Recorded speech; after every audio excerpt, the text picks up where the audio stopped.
세금을 잡지 못하면은 절대로 부자가 될 수 없다는 말이 있죠. 사업은 세금으로 시작해서 세금으로 끝나게 됩니다. 존경하는 시청자 여러분, 그동안 평안하셨는지요? 저는 안낼 세금, 안내도 되게 도와드리고 있는 안낼세금 채널의 한성민 세무사입니다. 지난 5월은 종합소득세 신고 때문에 정말 많이 바쁜 달이었습니다. 저도 직접 고객님들의 종합소득세 신고를 처리하면서 참 느낀 점이 많은데요. 종합소득세는 1년간의 수익과 비용을 통산해서 얼마만큼의 이득을 받는지 검토를 하고 그 금액에 최저 6%에서 최대 45%의 세율을 곱해서 산출되게 되어 있습니다. 근데 이 금액이 어떻게 체계적으로 관리되느냐에 따라서 세금은 천차만별로 나뉘게 되죠. 그러면 왜 똑똑하고 성공하는 사장님들은 처음부터 세무사 사무실에 기장을 맡기는지 그 이유에 대해서 오늘 천천히 설명을 드려보려고 합니다. 한번 시작해 보겠습니다.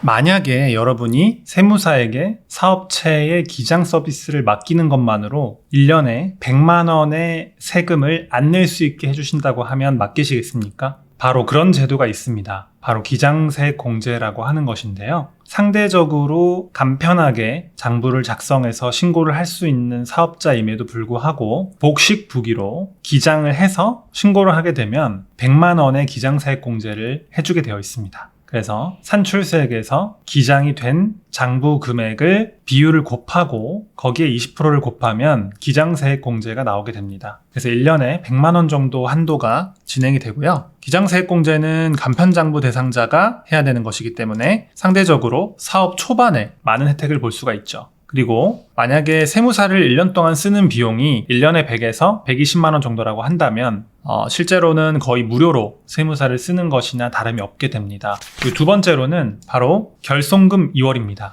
결손금 2월은 사업 초기에 우리가 인테리어라든지 각종 기계라든지 시설 장비들을 투자를 시작하는 경우가 굉장히 많죠. 그때는 매출은 상대적으로 작기 때문에 첫 연도에는 오히려 손실이 나는 경우가 많게 됩니다. 그러면은 이런 경우는 우리가 이 손실을 다음 연도로 2월을 해야 돼요. 그런데 대부분이 이번 연도는 손실이 났기 때문에 세금을 안 낸다는 이유 하나만으로 대충 신고를 하게 됩니다. 그렇게 되면은 다음 연도에 이익이 났을 때 전년도의 손실과 함께 상계하는 부분을 놓치게 되죠. 그래서 결손금을 10년 동안 2월을 할 수가 있는데 그 2월 할 수 있는 부분을 쭉 이어가기 위해서는 장부 작성이 필요하게 됩니다. 그래서 사업 초기부터 장부 작성 서비스가 필요한 것이죠. 세 번째는 각종 세액공제나 감면을 적용받을 수 있게 됩니다. 자신이 영세하다고만 생각하는 사업자분들이 너무 많으신데요. 영세한 경우에도 우리가 업종에 맞는 세액공제와 감면을 적용받게 되면은 원래 내야 될 세금을 훨씬 더 많이 줄어들게 되세요. 근데 그 부분을 놓치게 되다 보니까 안타깝게도 자신이 받을 수 있는 세액공제나 감면 자체를 적용받지 못하게 되죠.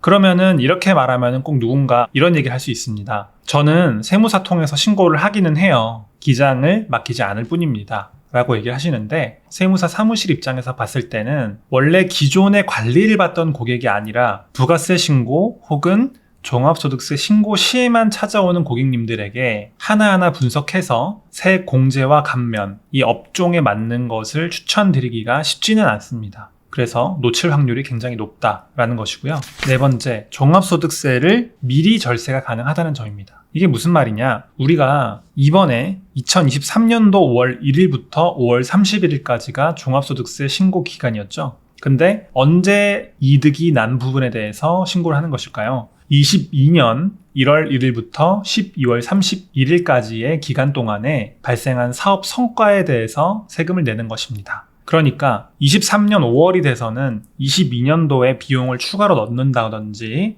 어떤 행위를 할 수가 없게 되기 때문에 그때 미리 예측해서 세금을 절세하는 행위를 하는 것이 정말 좋습니다. 예를 들어서 23년도에 수익과 비용을 24년 5월 달에 정산해서 종합소득세 계산을 하게 되는데 23년 10월쯤 돼서 이러이러한 행위를 하시면 세금을 더 줄일 수 있다 이런 팁을 고객님들께 전달드리고 있습니다. 그러면은 고객님들께서 저희의 조언을 받아들인다면 그 조언에 따라서 세금을 더욱더 미리 줄일 수 있는 행위를 하게 되는 것이죠. 그리고 5번째, 부가세 및 인건비 적절하게 신고가 가능하다. 우리가 부가세를 보통 일반 과세자 기준으로 1년에 2번, 1월 25일, 7월 25일 반기마다 한 번씩 하게 됩니다. 근데 이거를 우리 사장님들께서, 대표님들께서 직접 부가세 신고를 하게 되면 매출만 올바로 잡히고 비용이 적절하게 들어가지 않는 경우가 많습니다. 그런데 부가세 신고라는 것은 종합소득세 신고를 할 때 기초적인 자료로 활용을 하게 됩니다. 그렇기 때문에 평소에 기장 서비스를 받으시는 분들은 당연히 부가세 신고도 저희가 적절하게 해드리고 있기 때문에 이걸로 인해서 종합소득세도 적절하게 신고가 가능하게 되죠. 그리고 부가세뿐만 아니라 인건비 같은 경우도 평소에 원천소득세 신고가 올바르게 들어갔느냐, 그 부분이 굉장히 중요하게 됩니다. 이 원천세 신고를 올바로 하지 못하면요, 인건비 같은 경우는 비용 자체로 인정이 안 될 수가 있습니다. 그리고 각종 지급명세서 제출 의무에 따라서 놓치게 되면은 가산세도 적지 않게 나오게 되죠. 이 부분을 평소에 저희가 관리를 해드리기 때문에 기장 서비스를 처음부터 활용하시는 것이 정말 많은 도움이 되십니다.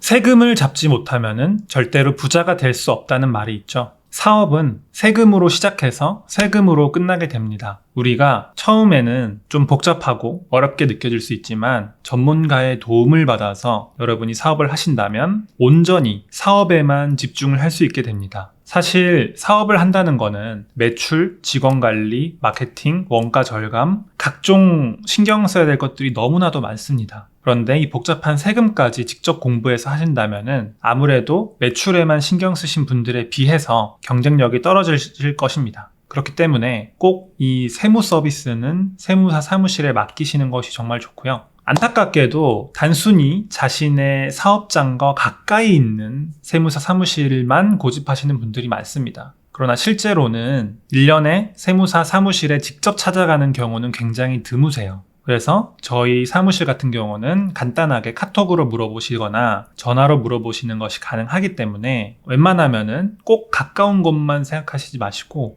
저희는 전국에 있는 사업장들을 다 도맡아서 기장 관리를 해드리고 있기 때문에 한번 연락을 주시면은 성심성의껏 저희가 세무 서비스를 도와드리겠습니다. 그리고 저희는 달란트 세무회계사무소라고 해서 제가 직접 책임지고 여러분의 세금을 관리해드리고 있기 때문에 궁금하신 사항들도 평소에 물어보실 수가 있고 언제나 세무기장 상담을 도와드리고 있기 때문에 많은 문의를 부탁드리겠습니다. 저희 안내세금 채널은 꾸준히 여러분들께 돈이 되는 정보 그리고 도움이 되는 정보 올려드리고 있으니까요. 구독과 좋아요를 부탁드리고요. 영상 봐주셔서 정말 감사합니다.